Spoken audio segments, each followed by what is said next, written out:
Now today we are going to learn how to find sum of a geometric progression. ठीक है, हमें पता है कि जो geometric progression होता है वो कैसे दिखता है, a r की पावर 2, a r की पावर 3 और लास्ट टर्म हमारी कैसे लिखते हैं, a r की पावर n माइनस 1. राइट अगर मैं आपसे पूछ रही हूँ कि इन सब का सम कैसे निकालोगे तो आप क्या लिख सकते हो, sum of n number is equals to a plus A R square plus ऐसे चलते चलते प्लस ए आर की पावर n माइनस. राइट अब मूविंग फर्दर कि अगर हम r को 1 पुट करेंगे तो आपके पास इस इक्वेशन में क्या आएगा, एस एन ए प्लस ए. अब 1 की पावर हम कुछ भी पुट करेंगे तो 1 ही आएगा. 1 मल्टीप्लाई होता है किसी से भी तो वही डिजिट आ जाती है. प्लस ऐसे ही हम चलते रहेंगे, ये भी लास्ट में क्या आएगा, ए. तो अगर हम इसको सॉल्व करेंगे हमारे पास क्या आएगा, ए कितनी बार प्लस हो रहा है, जितनी भी नंबर ऑफ टर्म्स है. राइट तो आप क्या बोल सकते हो, n इंटू ए. करेक्ट. अब मैं आपको बोल रही हूँ कि आप ना r अगर 1 नहीं है तो आप क्या कर सकते हो, जो हमारी ये वाली इक्वेशन है ना, इसको सपोज आप 1 लेट कर लो. अब आप बोल रहे हो कि जो इक्वेशन 1 है उसको हम मल्टीप्लाई कर रहे हैं r से, तो आपके पास क्या बचेगा, r. जो इक्वेशन थी वो वैसी आएगी एस एन और अब r सबसे मल्टीप्लाई होगा. राइट तो आप क्या लिख सकते हो, r मल्टीप्लाई होगा और वो एग्जैक्ट आएगा bracket a plus A R square plus ऐसे ही चलता रहेगा. राइट और ये कहाँ तक जाएगा, ए आर की पावर n माइनस 1. करेक्ट. अब हम अगर इसको खोलेंगे तो आपके पास आएगा r S N is equals to, अब r मल्टीप्लाई होगा A R plus A R square plus A R cube plus A R n minus 1 multiply होगा r से. तो अगर आप r की पावर 1 है और इसकी पावर n माइनस 1 है तो n minus 1 plus 1 will give you n.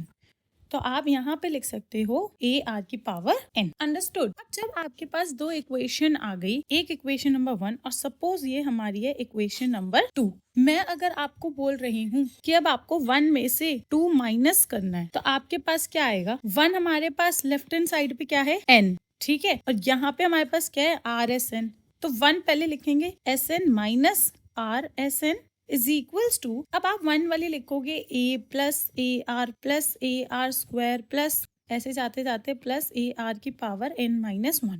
ये पूरा आपका माइनस होगा किससे, A R plus A R square plus A R cube plus A R की पावर n माइनस 1. राइट अब जब आप इसको माइनस करोगे ना तो आपके पास क्या आएगा, इसमें एस एन कॉमन लोगे, ब्रैकेट में क्या बचेगा, 1 minus r is equals to, अब आपके पास यहाँ पे अगर आप देखोगे ए आर, इसमें भी ए आर है तो ये कट जाएगा, ए आर स्क्वायर भी है तो इसका मतलब ये ए तो किसी से नहीं कटेगा तो ए तो आप ऐसे लिख दोगे प्लस, अब बाकी सारी टर्म्स कटती हुई चली जाएंगी क्योंकि ये सारी टर्म्स इसमें भी है, ये सारी टर्म्स कटती हुई चली जाएंगी क्योंकि ये सारी टर्म्स इसमें भी है. इससे पहले वाली टर्म क्या होगी, A R N minus 1, therefore ये भी इससे कट जाएगा. पर क्या ये वाली टर्म है इसमें, नहीं है. तो आप क्या करोगे, इस वाली टर्म को ऐसे ही लिख दोगे माइनस ए आर की पावर n. क्यों माइनस लिखा है, क्योंकि ये बीच में माइनस का साइन है.